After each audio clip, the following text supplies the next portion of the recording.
Chicago Fire Weekly, presented by the Private Bank, the official bank of your Chicago Fire. We're here each and every Wednesday at 6 o'clock on CSN+. Frank Lopez, Paul Tenorio, me, I'm Fred Hubner, and we're joined by one of the midfielders from the Chicago Fire, one of the new additions. Juninho comes in. And thank you, guys. Thank you. And we were busting on Paul a little bit because of his sweater and the cold weather, but the cold weather is really something new for you and your family, isn't it? Yes, it is. I'm trying to get used to it. You know, I'm from Brazil. I used to live in Los Angeles for quite a few years, and now I'm in Chicago, where the weather is not, that's the same. I've been used to it, but my family and I been like so far the city. Well, the one thing that you probably are used to is Major League Soccer. You're back in MLS after a little bit of a hiatus in Liga MX. You're coming to a team now that they wanted you to be a leader, and I know you were a big part of that LA Galaxy team on the field, but here, do you feel a responsibility to be a little bit more vocal or to have a little bit more of that leadership aspect in this locker room with this team? Yes, I think Pauno brought me to this team to take the lead, to use my MLS experience to this team. I think I have a lot to contribute for these young guys, and I'm young too, but still I can talk like as old in the league. I'm glad to be here, to be honest. A great opportunity for myself and to one organization where they all expecting something. I think our fans expecting big things in the future. We're in a good position to get there, and I hope we can reach all that in the future. Juninho, how were you looking to come back to Major League Soccer when you went? Can you talk a little bit how this opportunity with the Fire came about? Yeah, I was in Mexico. I was there for a year, and I didn't play that much at the end of the year last year. So I decided to be back where I was happy, to be back with the league where I was one of the best in my position. And I decided to come to the Fire because Fire trusted myself, I always believe in myself, and gave me the opportunity to be back. I think that's the most important thing for one player to know about that and make that decision to get back here. And Pauno was very clear about what he wants for his team, and I think I'm in a good position today, and taking the lead, and they have an honor to be a captain. That means a lot for me. What's it like playing with Dax McCarty? I know for many years you probably played against him. It was a big rival, yeah. What's it like playing with him now? Yeah, Dax was a big rival myself. I always bump him up in the midfield a couple times in different years, and today I have a chance to play alongside of him, and such a great guy, very good experience, and I want to congratulate him to the called up. He got a called up for the national team, USC national team. I want to congratulate him. He's a great guy, great leader as well. That's I think Fire needs players like that type to help us to take the lead and to get something for this club. So you go through all of preseason, and we all know how much fun preseason is with the 2-a-days and 3-a-days that you do. And then you have to sit and watch the first game from the sideline. I'm sure that was frustrating. How excited were you to get back last week, and did you feel like this team is starting to grow together a little bit more from what you saw early in the preseason, and what you had to watch in the first game to what you experienced in the second? Yes, it was not easy to be out. I was not expecting to be suspension for that game, but I didn't have choice. I was watching that game from outside. I could analyze some of my teammates, the way they played, and for that part, it was good for me as well to see my team in performance during that game, to have in mind something about my team. But it was not easy. So today I'll be able to play all the games this year. So I hope I can do good things for this team too. One of the things that the Chicago Fire did last year is they started to put together a back line. Johan Kappelhoff also named to the MLS Team of the Week. What's it like playing with those guys? They are younger guys that are getting things together. How do you feel the back line's played in the first two? Tremendous. I think it was very good, solid from them. They was very solid, very tough to beat. My back line was tremendous, and they have to give them a lot of credit, and they did their job very well. I hope they can keep it up that way. When you're playing this game against RSL, looking back at it now, the first half took control, obviously very early with the 2 goals.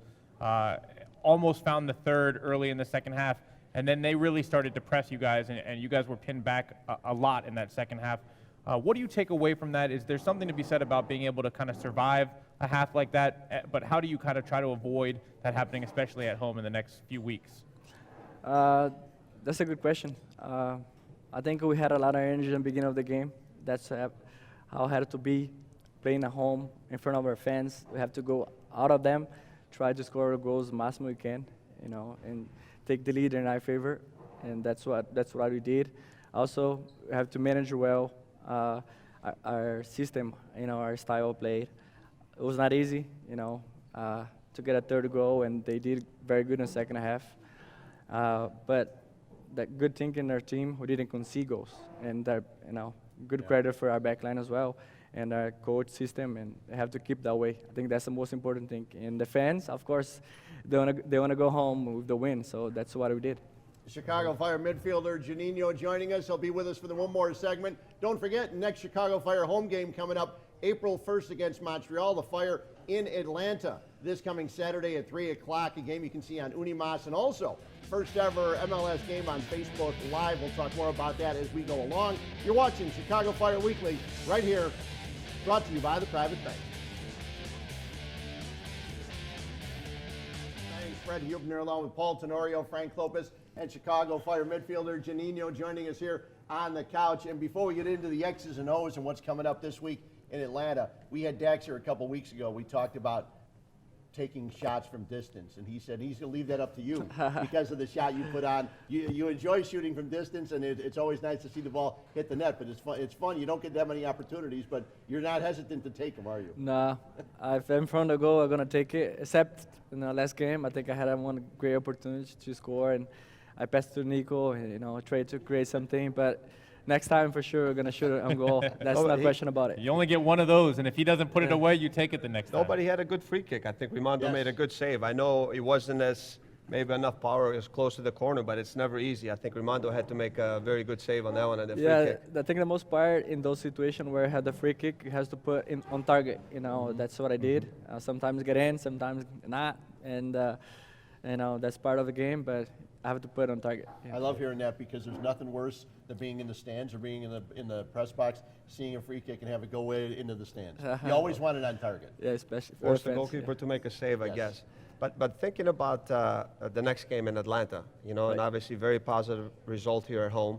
Some very good things I think that you can build on from this game and take to the next game. But this couple days in training, what has been the focus for you guys that you think will come in handy playing Atlanta? We'll be discussing a lot about their team. Also been recovering from the game. Have to adjust some things from the last game, and Pauno been doing that with us during these 2 days on trainings. But Atlanta's going to be a tough game, especially on the road, where I have a lot of excitements about their team and they're new in this league, and they 4 players in front, and their attack is very dangerous, fast, and have to worry about that too, and try to play our game too. We have to have our style on the road. I know it's not gonna be easy. It's for sure gonna be sold out, and gonna be a lot of pressure on us. But we have our style. Have to do what I've been doing. And we were talking during the break about, like you said, the dynamic front 4 of Atlanta, very, very fast. We've seen Almiron, when he gets chances, he finishes it. They've got Joseph Martinez up top as well. They like to press high.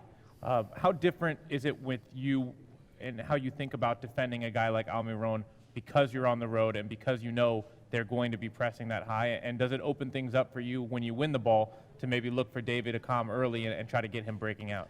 Yeah, that's a good point too. Especially being on the road with a lot of pressure, for sure they're going to pressure us right away and try to break the up line right away as well.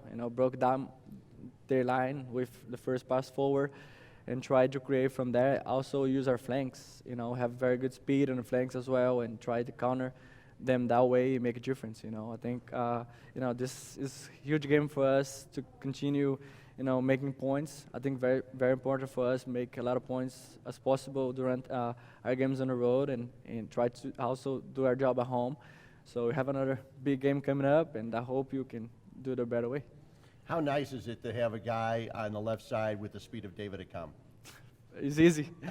Sometimes I get a ball and pass it right to him, and he take all the players on.